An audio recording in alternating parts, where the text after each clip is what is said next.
کیسوں سے بچنے کے لیے اور جو گھوٹالے اور گھپلے کیے تو اس سے بچنے کے لیے اور مزید دولت پانے کے لیے جہاں گیا تھا. انسان دولت کے لیے انسان کیا کرتا ہے. اسی لیے حضرت علی رضی اللہ تعالیٰ عنہ نے فرمایا تھا ارتحلت الدنیا مدبرتن وارتحلت الآخرت مقبلتن ولکل واحدۃ منہما بنون کونوا من ابناء الآخرہ ولا تکونوا من ابناء الدنیا. سنو میرے بھائیو، حضرت علی نے کیا کہا تھا؟ بخاری شریف کی حدیث کے الفاظ ہیں. حضرت علی کہتے ہیں ارتحلت الدنیا مدبرتن، لوگو یہ دنیا جو ہے جس کے پیچھے تم پڑے ہو، سونا اور چاندی، دولت، پیسہ اور مال جس کے پیچھے تم پڑے ہو، یہ دنیا تمہیں پیٹھ دکھا کر بھاگ رہی ہے. وارتحلت الآخرۃ مقبلتن، اور آخرت تمہارے سامنے آ رہی ہے، آخرت تمہارے سامنے آ رہی ہے. اچھا سنیے، میری عمر اس وقت 40 کے قریب ہو چکی ہے، 1-2 سال اوپر ہی ہے، کم نہیں ہے. تو 40 سال کا مطلب کیا ہوا ہے؟ 40 سال مان لیجیے اللہ نے میری زندگی 70 سال کی دی ہے، تو اس کا مطلب کیا ہوا؟ ایک مثال دے رہا ہوں. 40 سال دنیا نے مجھے پیٹھ دکھا دیا ہے، دنیا مجھے پیٹھ دکھا چکی ہے. 40 سال مجھے پیچھے چھوڑ چکی ہے، دنیا نے مجھے 40 سال کے پیٹھ دکھا دی ہے. یعنی اب جرجیس یہ چاہے کہ یہ 40 سال مجھے دوبارہ مل جائے تو یہ دنیا جرجیس کو وہ کھوئے ہوئے وہ 40 سال واپس نہیں کر سکتی ہے.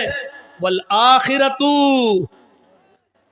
مقبل، اور آخرت جو ہے وارتحلت الآخرۃ مقبلتن، اور آخرت سامنا کر رہی ہے. یعنی 40 سال ہماری دنیا سے چھوٹ گئے اور آخرت کے 40 سال ہم قریب ہو گئے. یعنی آخرت آ رہی ہے اور دنیا پیچھے جا رہی ہے. تو اللہ کے نبی کیا فرماتے، حضرت علی کیا کہتے ہیں؟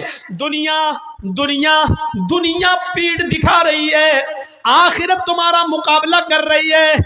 دنیا جیسے جیسے تمہیں چھوڑتی جا رہی ہے، آخرت ویسی ویسے تمہارے قریب آتی جا رہی ہے.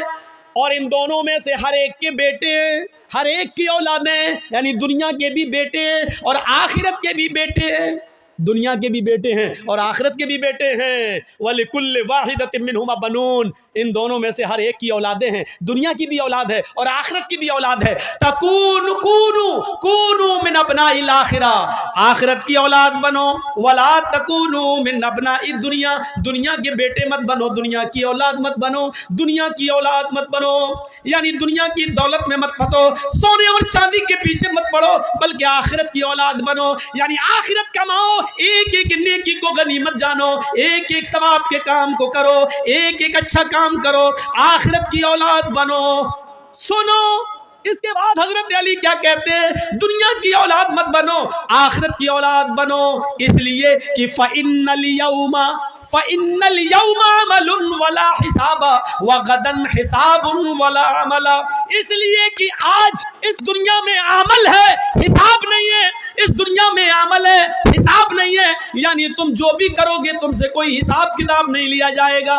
دنیا میں نماز پڑھو گے تم سے حساب کتاب نہیں لیا جائے گا، روزہ رکھو گے کوئی پوچھ تاچھ نہیں ہوگی، شراب پیو گے تو تم سے کوئی پوچھے گا نہیں، جوا کھیلو گے تو تمہارا کوئی حساب کتاب نہیں ہوگا. اب یہ تمہیں سوچنا ہے کہ نماز پڑھنا ہے، روزے رکھنا ہے، حج کرنا ہے، زکوٰۃ دینا ہے، مدرسوں میں چندہ کرنا ہے یا نہیں دینا یا نہیں، یہ ساری چیزیں تمہیں سوچنا ہے. تمہیں سوچنا ہے یا شراب پینا ہے، جوا کھیلنا ہے، زنا کرنا ہے، کیا کرنا ہے، یہ تمہیں سوچنا ہے. لوگو فَإِنَّ الْيَوْمَ عَمَلٌ وَلَا حِسَاب، دنیا میں عمل ہے، حساب نہیں. آج عمل ہے، کوئی پوچھ تاچھ کرنے والا نہیں. وَغَدًا حِسَابٌ وَلَا عَمَل، اور کل قیامت کے دن حساب و کتاب ہوگا، کوئی عمل نہیں. کل قیامت کے دن حساب کتاب ہوگا، کوئی کام نہیں. اب نہ شراب پینے دی جائے گی، نہ نماز پڑھنے دیا جائے گا، نہ تمہیں روزہ رکھنے دیا جائے گا، نہ جوا کھیلنے دیا جائے گا. کل صرف حساب ہی حساب ہوگا، کوئی عمل نہیں ہوگا. آج عمل ہی عمل ہے، اچھا کرو یا برا کرو، کوئی حساب نہیں ہے. اب تمہیں سوچنا ہے اچھا کرنا یا برا کرنا ہے. آج عمل ہے، حساب نہیں. کل حساب ہے، عمل نہیں. دنیا میں عمل ہے، کوئی پوچھ تاچھ کرنے والا نہیں، اور آخرت میں حساب ہے، کوئی عمل کروانے والا نہیں. میرے بھائیوں، اب ہمیں اور آپ کو سوچنا ہے کہ ہمیں کیا کرنا ہے. یہ حضرت علی رضی اللہ تعالیٰ عنہ نے بیان کر دیا ہے اور بتا دیا ہے. اب ہمیں اور آپ کو اپنی زندگی کے بارے میں سوچنا ہے کہ ہمیں کیا کرنا ہے اور کیا نہیں کرنا ہے.